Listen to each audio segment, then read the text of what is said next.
एक कवि ने बहुत अच्छा लिखा है, ये नवर समय स्वीकार नहीं।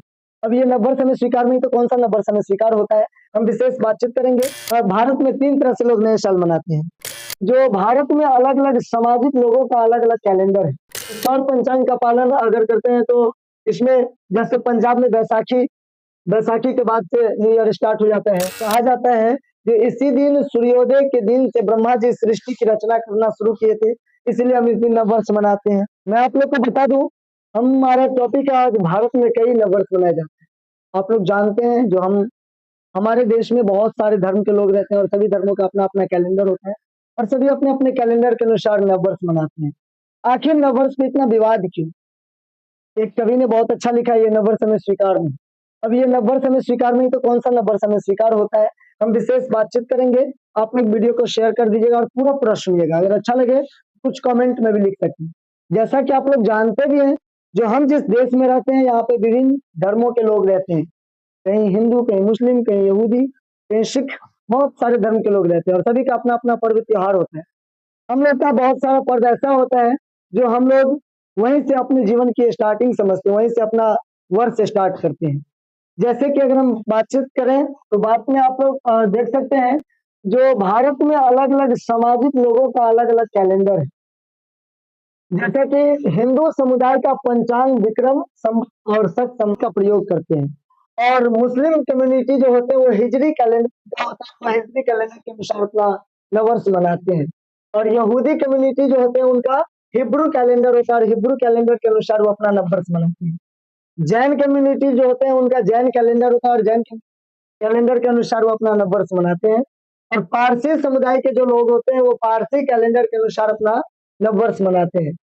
तो बात आती है जो हम लोग जो मना रहे हैं वो कल ग्रेगोरियन कैलेंडर के अनुसार, यानी कि अगर हम कहें तो अंग्रेजी कैलेंडर के अनुसार कल पूरे अंतरराष्ट्रीय लेवल पे यानी कि इंटरनेशनल लेवल पे सभी नया वर्ष न्यू ईयर मनाएंगे।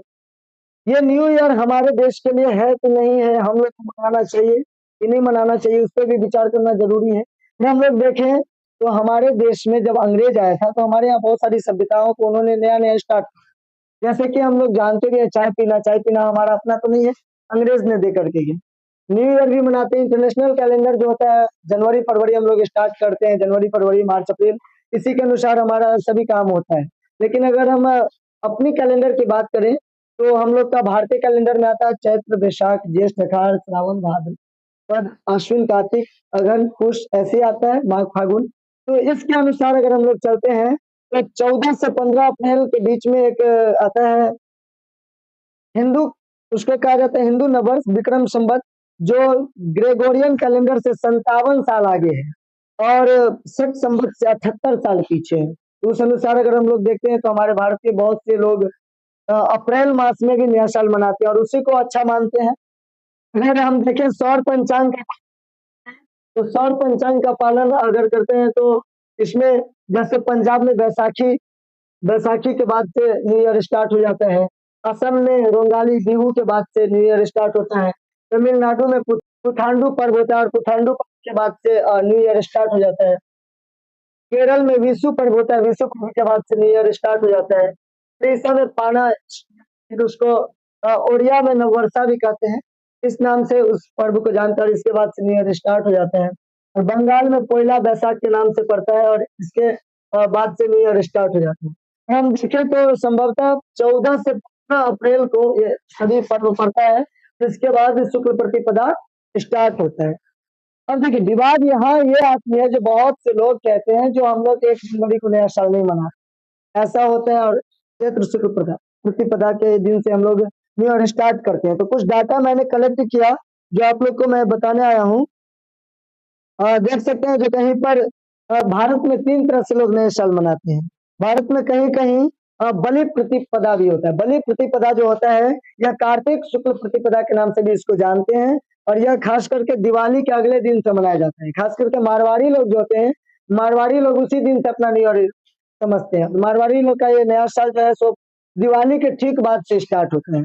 तो इस दिन से और इसी दिन जैन जो है सो जैन धर्म के लोग भी नया साल मनाते हैं, जैन धर्म के लोग भी नववर्ष स्टार्ट करते हैं। और कहीं कहीं मेष संक्रांति होता है, मेष संक्रांति यानी कि इसको बैसाख संक्रांति भी कहते हैं, जिसे सौरमन संक्रांति सरमन युगादि के नाम से भी जानते हैं। ये लोग मूल रूप से तमिलनाडु और केरल में मनाया जाता है।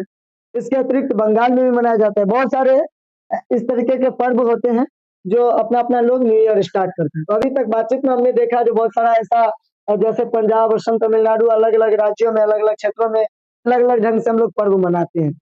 फिर बात आती है जो हम लोग चैत्र शुक्ल प्रतिपदा ऐतिहासिक महत्व के रूप में अगर देखें तो उस दिन से हम लोग क्यों ज्यादातर नए वर्ष मनाते हैं। 1 जनवरी को तो मनाते हैं। अगर 1 जनवरी को नहीं मनाएंगे तो फिर हम लोग इस कैलेंडर से बच भी नहीं सकते। 1 जनवरी से हम लोग का सब काम स्टार्ट होता है। तो इस तरीके से देखते हैं चैत्र शुक्ल प्रतिपदा के दिन बहुत सारा खास ऐतिहासिक पर्व है। कहा जाता है जो इसी दिन सूर्योदय के दिन से ब्रह्मा जी सृष्टि की रचना करना शुरू किए थे, इसलिए हम इस दिन नववर्ष मनाते हैं।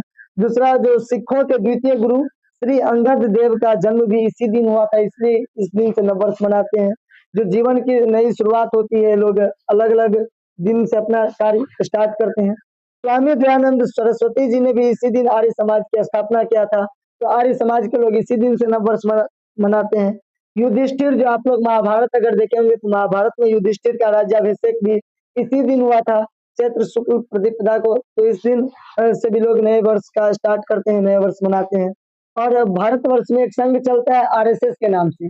आरएसएस के संस्थापक जो थे केशव बलराम हेडगेवार जी, उनका भी जन्मदिन उसी दिन होता है, इसलिए बहुत से लोग उस दिन से नया साल मनाते हैं।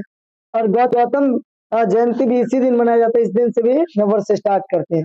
तो इस तरीके से प्राकृतिक रूप से अगर देखें तो प्रकृति का ये महत्व है जो किसान का फसल पकना इसी दिन स्टार्ट होता है, और यही वह मास समय रहता है जिस दिन किसान अपना फल प्राप्त करता है, उसके मेहनत का फल उसको मिलता है। तो इस दिन से भी लोग नए वर्ष स्टार्ट करते हैं। चलिए अंत में मैं वीडियो को ज्यादा नहीं खींचूंगा, लेकिन जानकारी के लिए इतना बताना जरूरी था। अंत में मैं बता दूं जो भारत के कुछ कवि अपनी बात को इस तरीके से भी उद्गार किए हैं कि ये जनवरी का जो महीना हम लोग जो मनाते हैं ये नववर्ष में स्वीकार नहीं है। हमारे उमंग में ये कहीं ना कहीं खेद आता है, इसलिए क्या कहते हैं वो ये नववर्ष हमें स्वीकार नहीं है, अपना ये त्योहार नहीं है, अपनी ये तो रीत नहीं, ये नववर्ष हमें स्वीकार नहीं। फिर कहते हैं धरा ठिठुरती है सर्दी से, आकाश में कोहरा गहरा है, बाग बाजारों की सरहद पर सर्द हवा का पहरा है, सुना है प्रकृति का आंगन, कुछ रंग नहीं कुछ उमंग नहीं, हर कोई है घर में डूबा हुआ, ये नववर्ष का कोई ढंग नहीं। तो कभी अपनी अपनी बातों में कहा, एक पंक्ति बहुत अच्छा है इसमें, ये कहते हैं चंद माह से भी इंतजार करो, निज मन में कुछ विचार करो, नए साल नया कुछ हो तो सही, क्यों नकल में सारी अकल बही, उल्लास मंद है जन जन का, आई है अभी बाहर नहीं, ये नववर्ष में स्वीकार नहीं है, अपना ये त्योहार नहीं है, अपना ये व्यवहार नहीं। फिर कहते ये धुंध कुहासा छटने दो, दो प्रकृति का रूप निखरने दो, फागुन का रंग बिखरने दो। और हम लोग तो फागुन में रंग खेलते हैं, और आप लोग होली में लग गए होंगे और होली का भी रंग बिखरना होता है, सभी आनंदित है। फिर कहते हैं प्रकृति दुल्हन का रूप धार जब श्रेष्ठ आएगी, शस्य श्यामला धरती माता घर घर खुशहाली लाएगी, तब चैत्र शुक्ल की प्रथम तिथि को नववर्ष मनाया जाएगा, आर्यावर्त की पुण्य भूमि पर जयगान सुनाया जाएगा। हम भारत के लोग इतने उत्सुकता से इस पर्व को मनाते हैं, जो सही बात है, हम लोग का जो प्रकृति है वह पूरा रंग बिखेरती है, पूरा प्रकृति पूरे फूल उपवन सभी खिलखिलाते रहते हैं, और उसमें हम लोग नया साल मनाते हैं। तो हम लोग अगर अपनी संस्कृति सभ्यता को पकड़ के चले तो जैसा कि पीछे में आप लोग देखे हैं जो ये पंजाब के लोग, असम के लोग, तमिलनाडु के लोग, केरल के लोग, ये सब उसी दिन मनाते हैं। उसी दिन हम लोग को अगर मनाते हैं तो अच्छा भी रहता है। फिर इस तरीके से लास्ट में कवि क्या कहते हैं, युक्ति प्रमाण से स्वयं सिद्ध नववर्ष हमारा हो प्रसिद्ध, आर्यों की कीर्ति सदा सदा नववर्ष शुक्ल प्रतिपदा, अनमोल विरासत के धनिकों को चाहिए कोई उधार नहीं, ये नववर्ष हमें स्वीकार नहीं है, अपना ये त्योहार नहीं। ये पंक्ति हम लोग को जानना चाहिए, अनमोल विरासत के धनिकों को चाहिए कोई उधार नहीं। और सही बात है, हम लोग अनमोल विरासत के वो श्रेष्ठ हैं, हम लोग आर्य के पुत्र हैं। आर्य का अर्थ भी होता है श्रेष्ठ, आप पढ़े भी होंगे। तो हम लोग को इस दिन मनाना चाहिए। और बाद बाकी अगर रही बात ग्रेगोरियन कैलेंडर की, तो हम लोग 1 जनवरी को मनाते हैं, धूमधाम से मनाते हैं, मनाना चाहिए, लेकिन शांतिपूर्वक मनाएं। इसी के साथ चाहेंगे जो इस वीडियो को शेयर कर दीजिए, फिर मिलते हैं अगले वीडियो के साथ। हम चाहेंगे जो नया नया जो हम लोग के बीच में कोई ऐसी खबर होती है, खबर अपडेट करते हैं, कोई जानकारी रहती है तो वो जानकारी देते हैं, और हमारे इतिहास से जुड़ा हुआ जितनी भी बातें होती है वो हम लोगों के लिए कहीं ना कहीं अच्छा होता है, तो उसको भी जानना चाहिए। और ये हमारी धार्मिक संप्रदाय से जुड़ा हुआ था। हमारे देश अगर कहें तो धर्मनिरपेक्ष राष्ट्र है, इसमें अलग अलग धर्मों के लोग रहते हैं, सभी का अपना अपना मानना है। हम सभी अगर अपनी संस्कृति सभ्यता को देखते हैं तो हमारा भारत सचमुच अगर कहें तो इस धरातल पर सर्वश्रेष्ठ है, तो इसको भी हम लोग जानते हैं। तो धन्यवाद, आप देख रहे थे एटीएम न्यूज, मैं हूं आपके साथ शक्ति।